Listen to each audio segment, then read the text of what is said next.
अस्सलामु अलैकुम वरहमतुल्लाहि वबरकातुहू। अल्हम्दुलिल्लाहि रब्बिल आलमीन वस्सलातु वस्सलामु अला नबिय्यिना मुहम्मदिन व अला आलिहि व सहबिहि अजमईन व बाद। तलबा-ए अज़ीज़, हम लोग एराब की बहस पढ़ रहे थे। कई चीज़ों का हमने एराब पढ़ लिया है। आज के दर्स में हम इंशाअल्लाह ताला इसमें मकसूर और गैर जमा मुज़क्कर सालिम जो या-ए मुतकल्लिम की तरफ मुज़ाफ़ हो, जैसे ग़ुलामी, इन दोनों चीज़ों का एराब पढ़ेंगे कि इन दोनों को रफ़ा की हालत में कौन सा एराब दिया जाता है, नसब की हालत में कौन सा एराब दिया जाता है, और जर की हालत में इन दोनों को किस तरह का एराब दिया जाता है, कौन सा एराब दिया जाता है। इससे पहले आपको बताया गया था कि इसमें मकसूर ऐसे इसम को कहा जाता है जिसके आखिर में अलिफ मकसूरा हो, जैसे मूसा, ईसा, मुस्तफ़ा, मुर्तज़ा, सलमा वग़ैरह। ये तमाम कलिमात ऐसे हैं जिनके आखिर में अलिफ मकसूरा है, लिहाजा इन तमाम कलिमात को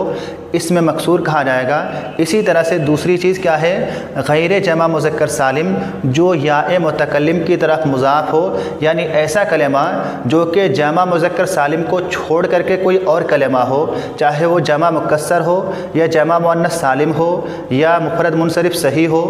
या मुसन्ना हो या अस्माए सित्ता मुकब्बरा में से हो, कोई भी हो, बस जमा मुज़क्कर सालिम के अलावा कोई और कलिमा हो जिस कलिमा की इजाफ़त या-ए मुतकल्लिम की तरफ की गई हो, तो ऐसे कलिमा का भी एराब वही होगा जो कि इसमें मकसूर का है, यानी दोनों चीज़ों का एराब एक ही होगा। मिसाल दी जा रही है, जैसे ग़ुलामी, इस कलिमा में ग़ुलाम जो कि जमा मुज़क्कर सालिम नहीं है, जमा मुज़क्कर सालिम के अलावा है, गैर जमा मुज़क्कर सालिम है, उसकी इजाफ़त या की तरफ की जा रही है। इसी तरह से कोई भी कलिमा हो जो कि जमा मुज़क्कर सालिम के अलावा कोई और कलिमा हो, मिसाल के तौर से किताब है, किताब की इजाफ़त या की तरफ की जाए किताबी कहा जाए, कलम की इजाफ़त या की तरफ की जाए कलमी कहा जाए, मुस्लिमात जो कि जमा मुअन्नस सालिम है उसकी इजाफ़त या की तरफ की जाए मुस्लिमाती कहा जाए, अखुन जो कि अस्माए सित्ता मुकब्बरा में से है उसकी इजाफ़त या की तरफ की जाए अखी कहा जाए, या और कोई कलिमा हो जो कि जमा मुज़क्कर सालिम के अलावा हो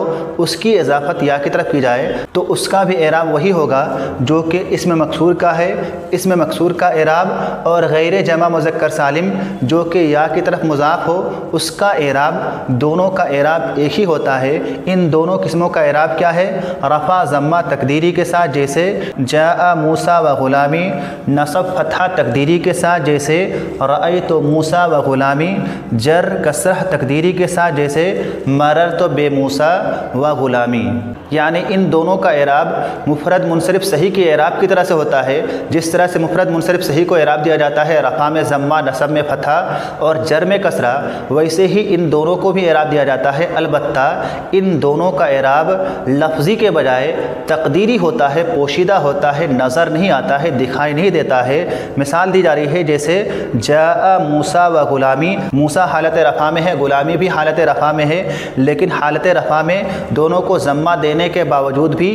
पोशीदा है, नज़र नहीं आ रहा है। इसी तरह से हालत नसब में भी फतहा तकदीरी के साथ एराब दिया जा रहा है। रअयतु मूसा व ग़ुलामी कहा जा रहा है, मूसा में भी और ग़ुलामी में भी दोनों में फतहा दिया जा रहा है, लेकिन पोशीदा है, नज़र नहीं आ रहा है, फतहा तकदीरी के साथ एराब दिया जा रहा है। इसी तरह से जर कसरा तकदीरी के साथ, हालत जर में भी कसरा तो दिया जाता है लेकिन तकदीरी के साथ, जो कि नज़र नहीं आता है। मिसाल दी जा रही है, जैसे मररतु बे मूसा व ग़ुलामी, मूसा हालत जर में है, ग़ुलामी भी हालत जर में है, दोनों हालत जर में है, दोनों को कसरा दिया जा रहा है लेकिन कसरा नज़र नहीं आ रहा है, पोशीदा है, तकदीरी है। तो इस तरह से इन दोनों चीज़ों का एराब हालत रफ़ा में ज़म्मा तकदीरी, हालत नसब में फतहा तकदीरी और हालत जर में कसरा तकदीरी के साथ होता है। अगर कोई कलिमा जमा मुज़क्कर सालिम हो, जैसे मुस्लिमूना, मुमिनूना वग़ैरह, और उसकी इजाफ़त या की तरफ की जाए, तो उसका एराब क्या होगा वो इंशाअल्लाह ताला हम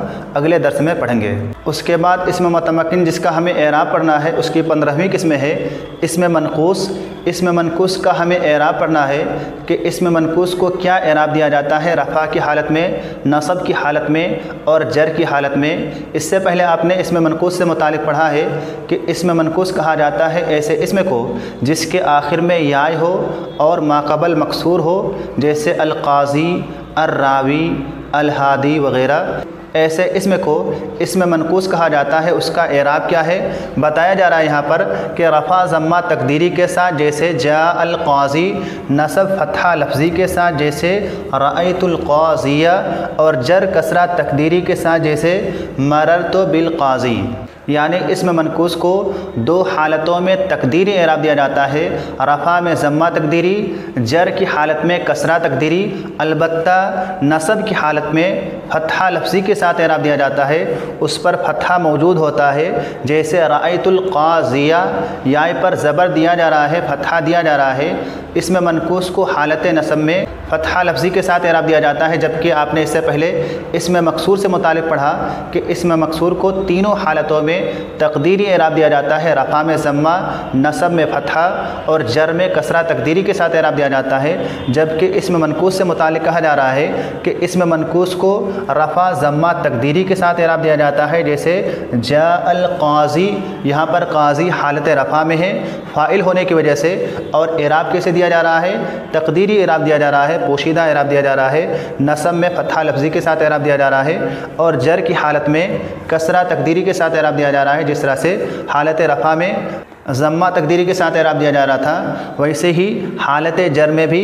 کسرہ تقدیری کے ساتھ اعراب دیا جاتا ہے۔ البتہ یہ چیز خیال رکھیں کہ اسم منقوص کو جو یہ اعراب دیا جاتا ہے کہ رفع میں ضمہ تقدیری، نصب میں فتحہ لفظی اور جر میں کسرہ تقدیری کے ساتھ، یہ اعراب اس وقت ہوگا جب کہ اسم منقوص پر الف لام ہو، معرف باللام ہو۔ اسی لیے یہاں پر کہا گیا ہے کہ معرف باللام ہو تو، یعنی اسم منقوص پر الف لام داخل ہو، جیسے قاضی پر الف لام داخل ہے، القاضی کہا جا رہا ہے، صرف قاضی نہیں کہا جا رہا ہے بلکہ الف لام کے ساتھ القاضی کہا جا رہا ہے۔ ایسے ہی الہادی، الراوی، الدائی وغیرہ کوئی بھی اسم منقوص کلمہ ہو، اگر اس پر الف لام داخل ہو، معرف باللام ہو، تو ایسی صورت میں یہ اعراب ہوگا کہ رفع میں ضمہ تقدیری، نصب میں فتحہ لفظی اور جر میں کسرہ تقدیری۔ البتہ اگر الف لام نہ داخل ہو، معرف باللام نہ ہو، صرف قاضی یا داعی یا ہادی وغیرہ ہو، یعنی الف لام داخل نہ ہو، تو ایسی صورت میں اس کا اعراب کیا ہوگا؟ غیر معرف باللام کا یہ اعراب ہے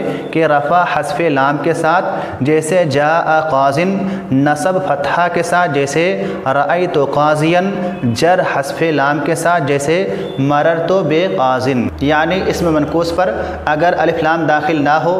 بنا الف لام کے ہو،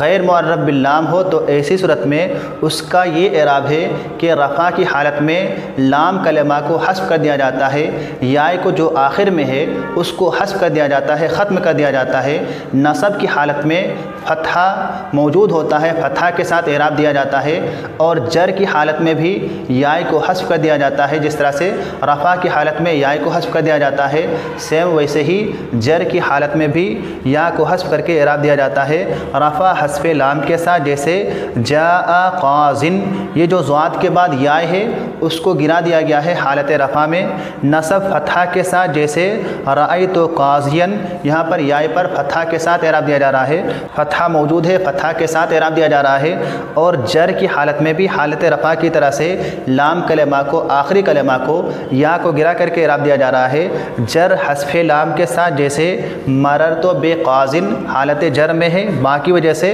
یہاں پر حالت جر میں لام کلمہ کو یا کو گرا کر کے اعراب دیا جا رہا ہے۔ تو اس طرح سے اسم منقوص کا اعراب جب کہ الف لام داخل ہو یہ والا ہوگا کہ رفع میں ضمہ تقدیری، نصب میں فتحہ لفظی اور جر میں کسرہ تقدیری کے ساتھ، اور جب الف لام داخل نہ ہو، بنا الف لام کے ہو، تو رفع کی حالت میں لام کلمہ کو گرا دیا جائے گا، لام کلمہ کو حذف کر دیا جائے گا، آخری حرف یا کو گرا دیا جائے گا، نصب کی حالت میں فتحہ کے ساتھ اعراب دیا جائے گا، اور جر کی حالت میں بھی لام کلمہ کو یا کو یعنی آخری حرف کو حذف کر کے اعراب دیا جائے گا۔ اسی لیے کہا جاتا ہے کہ اسم منقوص کو اسم منقوص کہنے کا سبب یہ ہے کیونکہ اسم منقوص کو جب کہ اس میں الف لام داخل نہ ہو، حالت رفع میں اور حالت جر میں لام کلمہ کو گرا کر کے اعراب دیا جاتا ہے، یعنی اس میں نقص کیا جاتا ہے، کمی کیا جاتا ہے، گھٹایا جاتا ہے۔ اسی لیے اسم منقوص کو اسم منقوص کہا جاتا ہے کیونکہ منقوص کا معنی ہی ہے گھٹایا ہوا، کم کیا ہوا۔ تو آج کے لیے بس اتنا ہی۔